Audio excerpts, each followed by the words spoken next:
భారతదేశానికి క్రైస్తవుడు చేసిన మేళ్ళు. ఒక చీకటి ఖండంగా ఉన్న మన భారతదేశాన్ని క్రైస్తవుడు వెలుగులతో వెలిగించిన నగ్న వాస్తవ సత్యాలు ఇప్పుడు మీకు నేను చెప్పబోతున్నాను. ఒక్క పాయింట్ కూడా మిస్ అవ్వకుండా జాగ్రత్తగా వినండి. భారతదేశానికి క్రీస్తును నమ్ముకున్న క్రైస్తవుడు ఒక వెన్నుముక. క్రైస్తవుడు లేకపోతే భారతదేశం లేదు. క్రైస్తవుడు భారతదేశాన్ని వెలిగించాడు. మొదటి నుండి మన దేశానికి క్రైస్తవుడు మేలే చేశాడు. మనమందరం ఒకటే, ఒకే తల్లి బిడ్డలం అని ప్రేమను పంచి కుల మతాలకు అతీతంగా మన దేశానికి క్రైస్తవుడు మేలు చేశాడు. మన దేశానికి విద్యను, వైద్యాన్ని, నాగరికతను నేర్పాడు. క్రైస్తవుడు కట్టిన ఆసుపత్రుల్లోనే భారతదేశ పాలకులు పురుడు పోసుకున్నారు. క్రైస్తవుడు కట్టిన విద్యాలయాల్లోనే చదువుకొని మన భారతీయుడు గొప్పవాడయ్యాడు. ఇప్పటికీ క్రైస్తవుడు కట్టిన బ్రిడ్జిలపైనే మన ట్రైన్స్ నడుస్తున్నాయి. మనకు బెల్ట్, ప్యాంటు, బూటు నేర్పింది ఒక మిషనరీ క్రైస్తవులే. ఈయన పేరు విలియం కేరీ. 1793 నవంబర్ 11వ తారీఖున భారతదేశంలో అడుగుపెట్టాడు. ఒక చెప్పులు కుట్టుకునేవాడు. భారతదేశ రూపురేఖలు మార్చాడు ఈ విలియం కేరీ అనే మిషనరీ. భారతదేశానికి మొదటిగా రైలు స్టీమ్ ఇంజన్ను పరిచయం చేసింది ఈయనే. మనం వాడే బాల్ పెన్ దగ్గర నుంచి ఫస్ట్ ప్రింటింగ్ మిషన్ను, డబ్బులు దాచిపెట్టుకునే బ్యాంక్ వ్యవస్థను, ఆడపిల్లలు కాలేజీస్ను పెట్టాడు. బాల్య వివాహాలు రూపుమాపాడు. సతీ సహగమనం తీసివేశాడు. పుట్టిన పిల్లల్ని గంగానదికి ఆహుతిస్తుంటే రూపుమాపాడు. కుష్టి వ్యాధిగ్రస్తుల్ని చంపేస్తుంటే కుష్టి వ్యాధి కాలనీలు కట్టాడు.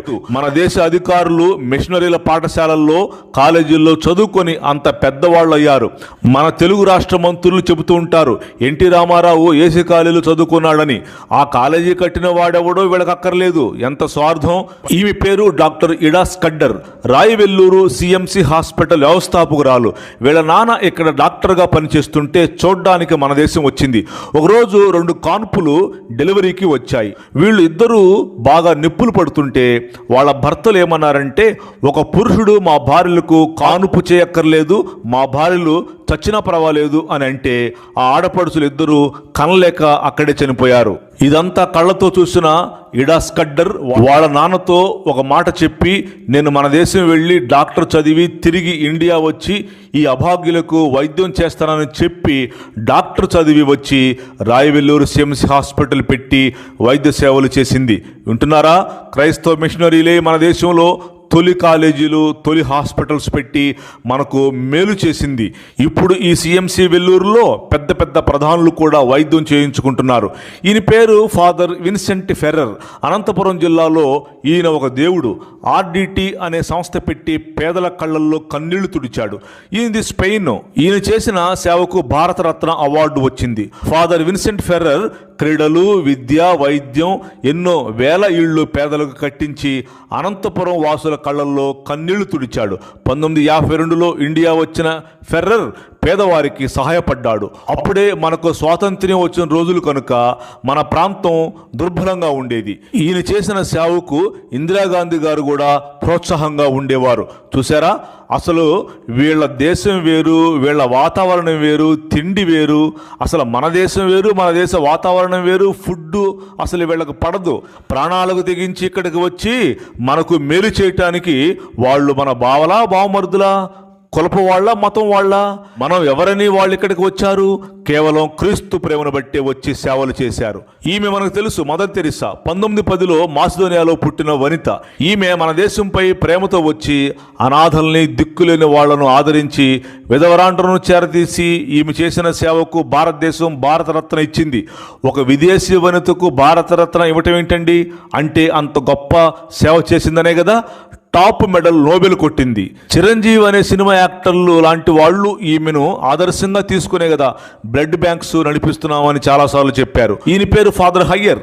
జర్మనీ. 1793లో జన్మించాడు.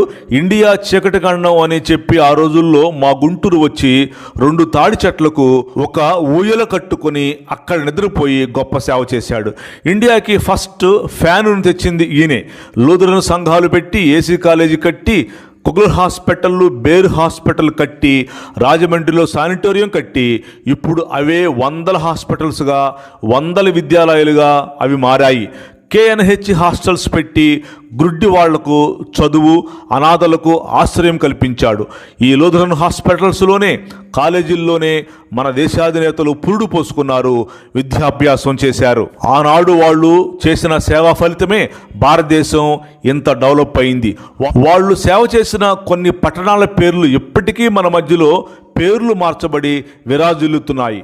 కాకినాడ పేరు మిషనరీలు కెనడా నుంచి వచ్చి, అరే ఈ ఏరియా భలే ఉందే, మా కెనడాలాగా ఉందే అని దానికి కెనడా అని పేరు పెట్టారు. మన వాళ్ళు దానిని కాకినాడగా మార్చారు.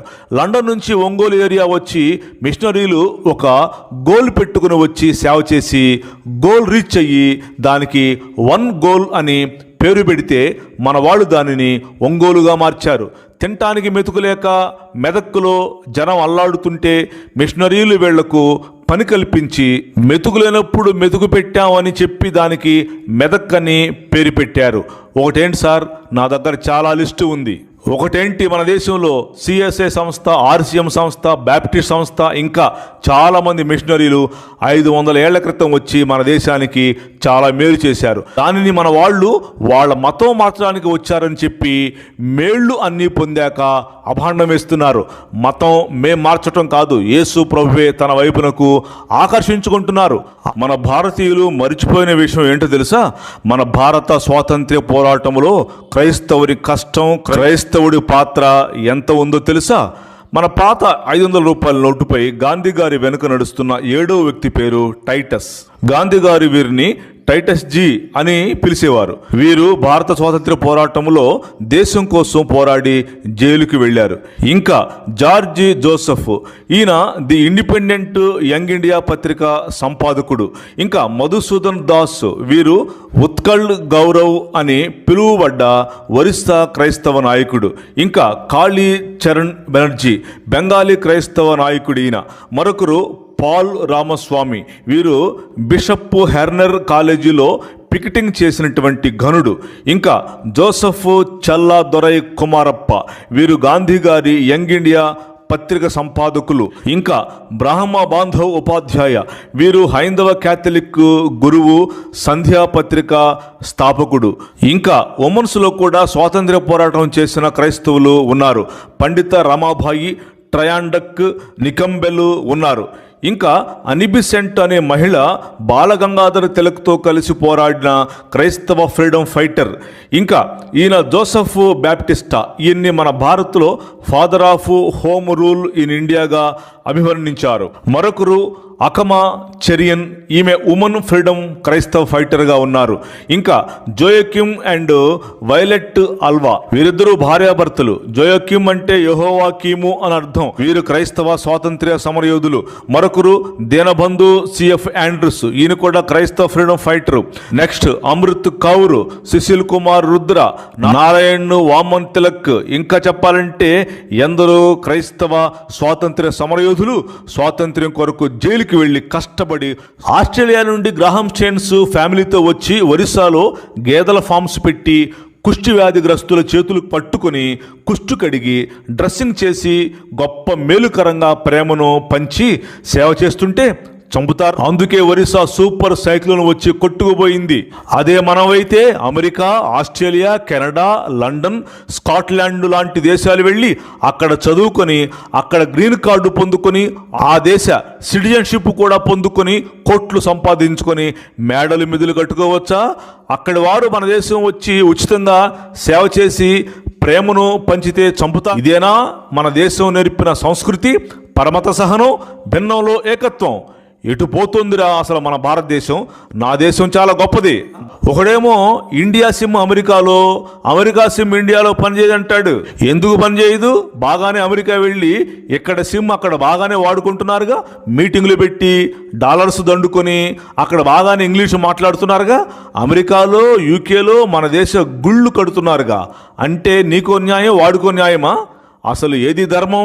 మనిషిని పట్టుకొని కులాలుగా చీల్చి స్వార్థపరమైన నిందలు వేసి ఎక్కువ తక్కువ అనే సాంప్రదాయాన్ని తెచ్చి నిలువుగా చీల్చేశారు. తలలో నుంచి బ్రాహ్మణుడు, చేతుల్లో నుంచి క్షత్రియులు, తొడల్లో నుంచి వైశ్యులు, కాళ్లలో నుండి శూద్రులు, labours, street sweepers, latrine cleaners వచ్చారని మనుషులను చీల్చేశారు. పేదవాడు, తక్కువ కులం వాడు, అగ్ర కులం వాడు ఇంటి ముందు నుంచి వెళుతుంటే అటు చూడకూడదు, ఉమ్మి వేయకూడదు, బావిలో నీళ్లు పట్టుకోకూడదు, తాటా కట్టుకుని వెళ్ళాలి. ఇవన్నీ పెట్టి ప్రపంచంలో ఎక్కడా లేని ఒక దౌర్భాగ్యమైన సంస్కృతిని పెట్టి మనుషులను, మనోభావాలను దెబ్బతీశారు కొందరు మత ఛాందసవాదులు. ఒక క్రైస్తవుడు చాలా వరకు ఇవన్నీ రూపుమాపి క్రీస్తు ప్రేమను భారతావానికి పరిచయం చేసి మన దేశాన్ని ఒక్కదాన్నే క్రైస్తవుడు వెలిగించలేదు, ప్రపంచాన్నే వెలిగించాడు. ప్రపంచంలో నీవు నేను ఈనాడు వాడుకుంటున్న ప్రతి వస్తువు క్రైస్తవుడు కనిపెట్టిందే. Printing machine John Gutenberg Germany, గడియారము బర్తలోమై ఇటలీ, థర్మామీటర్ కనిపెట్టింది హస్ లిఫ్టర్షే హాలండ్, టెలిస్కోప్ కనిపెట్టింది గలీలియో ఇటలీ, స్టీమ్ ఇంజిన్ కనిపెట్టింది Thomas Newcomen Britain, steam engine piston కనిపెట్టింది Thomas Newcomen Britain, machine gun కనిపెట్టింది జేమ్స్ పులుక్ బ్రిటన్, సబ్ మెరీన్ కనిపెట్టింది David Bushnell America, కంటద్దాలు కనిపెట్టింది బెంజమిన్ ఫ్రాంక్లిన్ అమెరికా, మరమగ్గము కార్ రైట్ కనిపెట్టాడు బ్రిటన్, టెలిగ్రాఫ్ కనిపెట్టింది లామండ్ ఫ్రాన్స్, పారాచూట్ కనిపెట్టింది గార్నరిన్ ఫ్రాన్స్, బ్యాటరీ కనిపెట్టింది వోల్టా ఇటలీ, టైప్ రైటర్ కనిపెట్టింది Pellegrino Turri Italy, rail engine కనిపెట్టింది రిచర్డ్స్ ట్రివిథిక్ బ్రిటన్, కంప్యూటర్ కనిపెట్టింది చార్లెస్ బ్యాబేజ్ బ్రిటన్, అగ్గిపుల కనిపెట్టింది జాన్ వాకర్ బ్రిటన్, కుట్టు మిషన్ కనిపెట్టింది తిమోనియర్ ఫ్రాన్స్, డైనమో కనిపెట్టింది హైపాలైట్ ఫిక్సీ ఫ్రాన్స్, సైకిల్ కనిపెట్టింది Kirkpatrick Britain, rubber tyre కనిపెట్టింది థామస్ హాంకాక్ బ్రిటన్, లిఫ్ట్ కనిపెట్టింది Elisha Otis America, electric motor DC కనిపెట్టింది జెనోబిగ్రాము బెల్జియము, టెలిఫోన్ కనిపెట్టింది అలెగ్జాండర్ గ్రాహంపెల్ అమెరికా, కార్బోరేటర్ కనిపెట్టింది Gottlieb Germany, bulb కనిపెట్టింది Thomas Alva Edison America, ఇస్త్రిక పెట్టి కనిపెట్టింది Seely America, motor cycle కనిపెట్టింది Daimler Germany, ball point కనిపెట్టింది John Loud America, petrol car కనిపెట్టింది Karl Benz Germany, electric motor AC కనిపెట్టింది Nikola Tesla America, diesel engine కనిపెట్టింది Rudolf diesel Germany, x ray కనిపెట్టింది రాంట్జన్ Germany, loud speaker కనిపెట్టింది హోరేస్ short Britain, విమానం కనిపెట్టింది right సోదరులు అమెరికా, బట్టలు ఉతికే మిషన్ కనిపెట్టింది Hurley machine company America, stainless steel కనిపెట్టింది హోరీ బ్రియర్లీ బ్రిటన్, రాడార్ కనిపెట్టింది టేలర్ అమెరికా, హెలికాప్టర్ కనిపెట్టింది Etienne Oehmichen France, television కనిపెట్టింది ఫ్రాన్స్ వర్త్ అమెరికా, జెట్ విమానం కనిపెట్టింది sir Frank Wilton Britain, laser కిరణాలు కనిపెట్టింది మైమా అమెరికా, సిమెంట్ కనిపెట్టింది జోసెఫ్ ఆల్పిడిన్ బ్రిటన్, సినిమా కనిపెట్టింది నికోలస్ ఫ్రాన్స్, డెంటల్ ప్లేట్ కనిపెట్టింది ఆంటోనీ ఫ్రాన్స్టన్ అమెరికా, ఫిల్మ్ కనిపెట్టింది Louis Prince France, film talking కనిపెట్టింది ముస్సోరీ జర్మనీ, ఫిల్మ్ మ్యూజికల్ సౌండ్ కనిపెట్టింది doctor Forest America, gas lighting కనిపెట్టింది విలియం మర్డక్ బ్రిటన్, మ్యాప్స్ కనిపెట్టింది Sumeria America, refrigerator కనిపెట్టింది James Harrison America, rubber కనిపెట్టింది Goodyear America, ship turbine కనిపెట్టింది Parson Britain, యుద్ధ tank కనిపెట్టింది స్వింగ్టన్ బ్రిటన్, టెలిగ్రాఫ్ కోడ్ కనిపెట్టింది Samuel Morse America, transform కనిపెట్టింది Michael Faraday Britain, transistor కనిపెట్టింది Bardeen Shockley America, electrical welder కనిపెట్టింది Elisha Thomson America, wheel కనిపెట్టింది Sumerian America, దొంగను పట్టే అలారం కనిపెట్టింది ఎడ్విన్ హోమ్స్ అమెరికా. చూసారా, ఇవన్నీ శుభ్రంగా వాడుకు దొబ్బుతున్నారు. కనిపెట్టిన వాడు అక్కర్లేదు, ఆ కనిపెట్టిన వాడు యొక్క దేవుడు కూడా అక్కర్లేదు.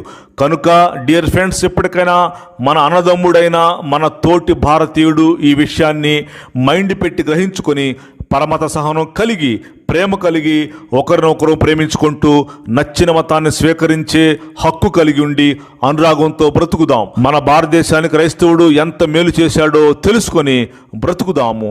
ఇంకా చాలా విషయాలు, సత్యాలు నేను చెప్పవలసి ఉంది. మరొక ఎపిసోడ్లో చెబుతాను. I love India, my India.